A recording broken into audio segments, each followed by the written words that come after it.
Hey everybody, my name is Victoria Wyman and this is my channel, Victoria's Productions.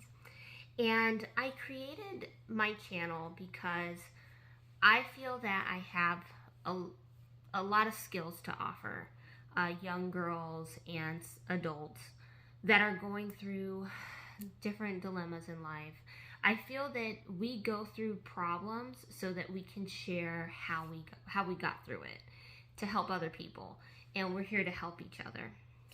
And that's why I created my channel, is because the things that I find out, the things that I come up with, the things that I learn, I like to share those things with other people so that we can spread positivity and we can all live a good life.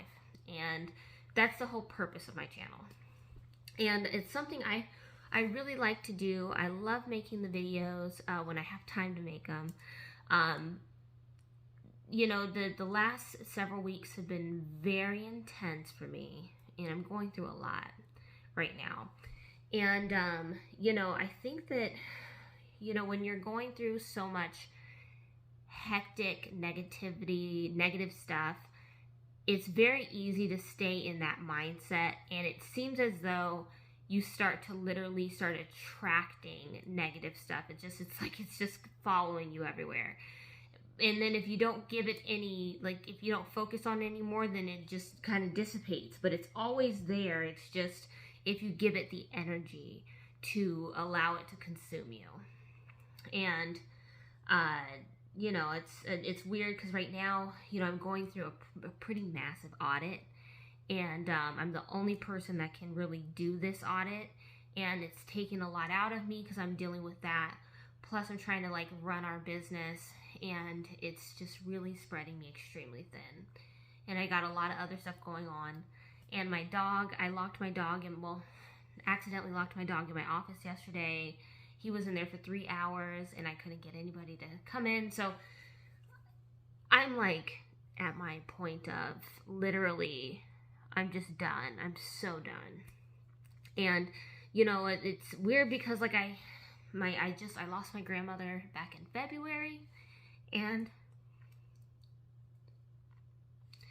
it's been hard. Kind of not really hard because I knew it was coming, but it's hard because, you know, I'm so grateful that I had the opportunity to even have that one-on-one with her, because we would talk about so many things.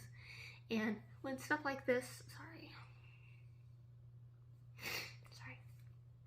when stuff like this is happening in your life, it's good to have family to talk to help you through this, you know, because life is just life. You know, we don't have like a book that tells you what to do, how to do it. You literally figure it out as you go. And that's just how life is. And so it's, to me, I feel like as anyone who's a grandmother or an aunt or a cousin or anything, it's your duty to, like, if you have siblings that need help, to guide them in the right direction. If they ask you for your advice, to give them the best advice that you have to give. And so I'm tearing up because it's like, you know, it's hard when you don't have somebody to talk to about your problems, or you can't really trust anybody with your problems. So, you know, I miss my grandmother because I could talk to her about these, like, different stuff that I'm dealing with, and we'll go back and forth about all types of things. But I feel that, like, you know, and this may seem a little loony, but I feel like she's still here. Like, she's still visiting me. She still will send little messages in a way to me to know that she's thinking about me and to try to give me hope. And I know, like, if you're a Christian, which she was a Christian, a pretty devout Christian woman, that's not the case, because in the Old Testament it says that, you know, they don't know anything that happens under the sun, all that stuff. But we are now in new times, so we don't really know what happens. You know, there's obviously heaven, hell, all that, but we don't know, like, really the specifics behind it all. So, anyways, I think she knows that I've been kind of going through a lot, and I've been having, like, these doves visiting me at my office. doing like their little morning songs and stuff. It's really weird because I don't ever get that, at my office. I don't really get birds coming like by ever. And, I look out, there's really nothing there, nothing's really happening. And, the other day I'm putting on my workout clothes to go work out, and this book almost falls on my head. And, I don't think anything at the time. I'm just kind of like doing my thing. I leave it on the floor, and I'm like, that's so irresponsible of me to leave this on the front floor. And then it says, I just looked at it because I thought it was like a recipe book or something, but it says something to smile about, encouragement and inspiration for life's ups and downs by Zig Ziglar. And this is the book. And I believe that's Zig Ziglar. My grandmother really loved to read, and a week before she passed, I think a week or a couple weeks before she passed, she was telling me about a book that she was reading, and how it reminded her, the person that she was reading about reminded me of her, or no, her of me, and my situation and stuff like that. And she really loved books, and she loved to read. And so I think that she kind of was trying to knock me in the head with this, like, Victoria, read this book. It's a good book to read. So I'm going to try to do, I guess, a chapter or a couple chapters every day. They're very short, like little inspiration messages in there. And then you can kind of follow with me on this. The first one that is today is called Follow the Leader If. And it says, it'll be the first to admit that sheep are not the most intelligent creatures on earth. No, I'll be the first to admit that sheep are not the most intelligent creatures on earth. But from time to time, I wonder about some of us people. When sheep herders wish to move their flock from one pasture to another, if there is a slight obstacle in the path, they let a goat lead the way, and it will be the first to jump over the obstacle. The sheep follow dutifully. Interestingly enough, you could remove the obstacle and the sheep will continue to jump over an obstacle that no longer exists. To a degree, people are the same way. A major cross-country race in Kuala Lumpur, Malaysia, was to cover a 7-mile course. 2 hours after the race began, there were no runners in sight, and the officials became concerned that something had happened. They set out in their automobiles to find the runners and discovered that all were 6 or more miles away, running in the wrong direction. Some had actually covered more than 10 miles. A.J. Rogers, a race official, said the mix-up occurred when the runner leading the pack took a wrong turn at the 5th checkpoint, and the rest followed him. John Maxwell from San Diego, California, says that in a lifetime, the average person directly or indirectly influences 10,000 other people. Those who are in leadership positions influence many more. That's the reason leadership carries such an incredible responsibility, namely that of making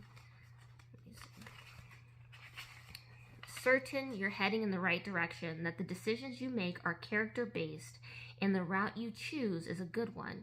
When you make a decision, that decision is good to directly or indirectly influence countless other people. Right decisions by the right people can influence people positively, so make good decisions. You will never get ahead of others as long as you're trying to get even with them. And it says experience is a hard teacher. It gives the test first, the lesson afterwards. So that's something that I've used my whole life. There is something that Oprah said a long time ago on one of these interviews, and she said, you always want to make, she says, every step I make, I do everything to try to make the right decision. And it's just a collection of the right decisions. And that's true. I've had people who've made bad decisions in their life, and I've watched their life, and I've used that as my way of, okay, this happened to that person, so I'm going to do this and that so that does not happen to me. And it's hard not to give exact examples, because by giving exact examples, you start to offend people who have made those decisions, thinking that you are trying to hurt those people, but you really aren't. It's just, I grew up with, a single mother. We didn't have any money for college, and I knew that I wasn't going to go to a university. I knew that I did not have the resources for a university, and I wasn't even prepared in school to go to university. I didn't know what I needed to do in order to do that. I was just kind of just taking my courses and doing what I was supposed to do so I could pass to get to the next step. But like at SATs, prep, looking for colleges, I knew that wasn't even a possibility for me. So I knew that I had to make the right decisions in life in order to have a good life. So I chose to not have children until I was later in life, because if I can't take care of myself, there ain't no way I could take care of kids. And I know that might be a little harsh for people, and I'm not saying if anybody did, I'm not against you on that. I chose that for me because my mother was a single mother, and I didn't want to bring a child into this world who had to struggle as hard as we had to struggle. And it was intense, and it was ruthless. And, you know, you have to learn when you are dealing with situations like that. You have to learn very quickly. You know, if something doesn't work, you have to not do it again, or it's going to keep setting you back. You have to keep trying new things to see what freaking will work and what will stick. And, you know, that's the thing, you know, because I do own a business, and it's hard because you do everything that you can to keep the business going, to keep your employees happy, to follow the rules, follow the laws. But it's like literally every second someone's trying to rob you, whether it's somebody taking an extra 15 minutes on lunch, whether somebody's taking or trying to get supplies that you purchased, or, you know, taking a vehicle that they're not supposed to take, or taking your employees, or any of that stuff, you know, hit somebody when they're going from one site to the next. It's like you're constantly getting tried, you're constantly getting tested, and then eventually it's like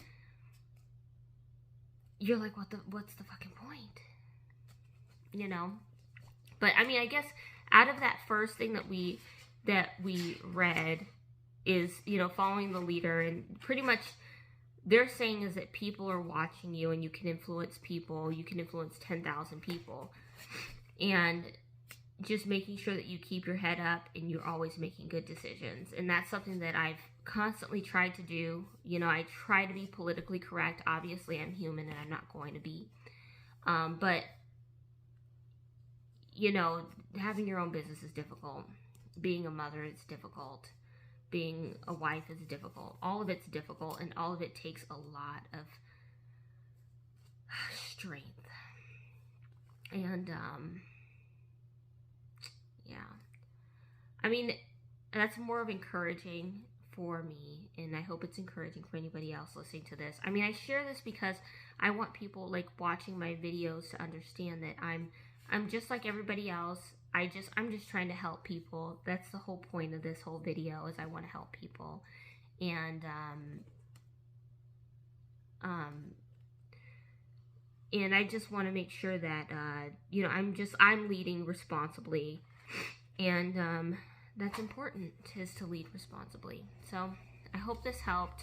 I will follow up with another one as soon as I can. The next one is called Prevention, the Best Cure for Addiction. So we all have addictions, all of us. Mine's cheese. I love cheese and I love chips. That's my addiction. But all right, guys, I'll see you on the next one. Sorry to bum you out if I did. It wasn't my intention, but I hope you guys have a good day. And if you have any suggestions on videos, feel free to hit it below in the comments. Subscribe to my channel if you'd like to see more content like this. I'll try not be such of a bummer on the next one. All right, guys, see you on the next. Bye.